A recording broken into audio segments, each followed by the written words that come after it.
Hi, I'm Matt Wright. I'm a reader in composition and sonic art here at Canterbury Christ Church University. And I'm a composer, classically trained composer, but I'm really interested in bringing DJ technology into all kinds of art music. So that's where my sort of interests lie, in kind of background in DJ culture and classical composition, and trying to bring those two together, really.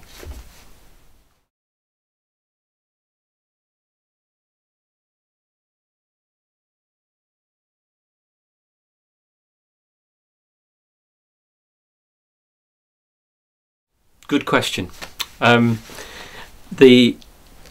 chose two terms, acousmatic music and Afro from Afro-Futurism, and the reason I did that is because when I work with turntables, because I do a lot of performance with turntables, if people come and ask about the work that I'm doing, they often either mention acousmatic music or hip hop, and so I sort of reference those two things because what I do, I think, is probably not either of those, but those are the sort of reference points for people that are interested in this kind of work. So I was really interested in how could you combine elements of the different ways of thinking. I'm sort of annoying sometimes to acousmatic composers because I don't always work in the studio. So I really believe in studio technology that's live, and the liveness, even if I am working in the studio, that it's actually the capturing of a performance of some sort with the technology, or taking studio work on the road and remixing it across the length of a tour, or even, you know, I have a set plan at the beginning of the night and by the end of the night it's something different, which acousmatic composers generally don't tend to do. And on the flip side, the hip hop tradition is often about beats and about sets and being a background for an MC, or at least having a song structure that relates to you know, maybe the history of soul and funk and so on. And I also don't really do that, because if there are beats in my music, which I do sort of have beat materials, but they don't have the same function as beats.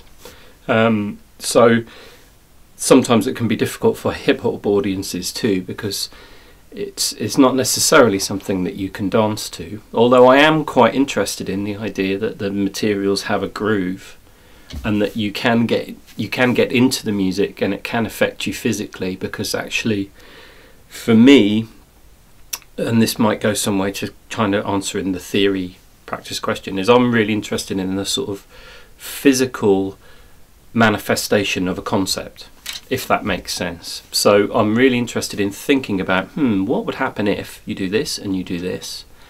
But I'm really interested in what the physical sensation would be on the listener.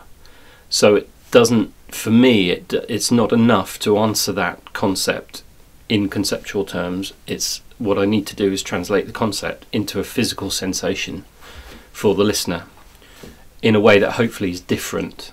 Because if it's not different, then it's, for me, it's not really answering the question. Why come up with a question if the results don't add something potentially new? You know, now, I'm not saying that I always do that, but that's my intent, is to try and think about what hasn't been done, or what would happen if, and translate that into a physical experience. So it really is theory into practice. It nearly always comes from a question.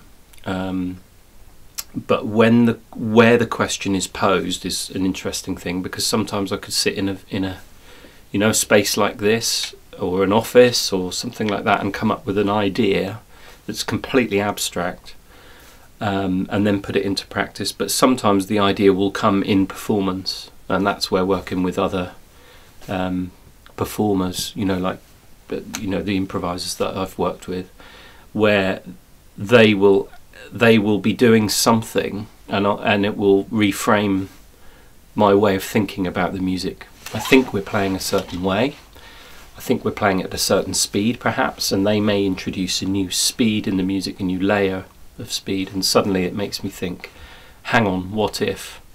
And that happens, in the performance itself. So I hope that answers the question somehow.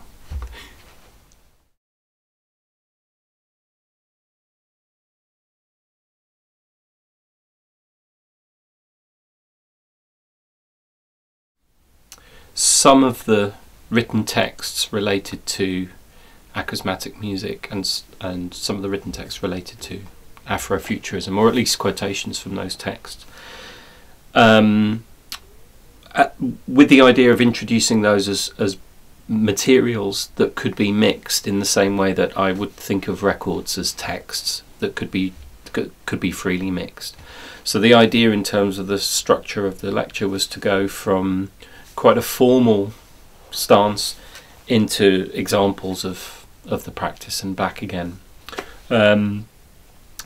What I'd be interested in doing is thinking about how the actual speech and those texts themselves could become material to work within practice, and I think that would be the next stage.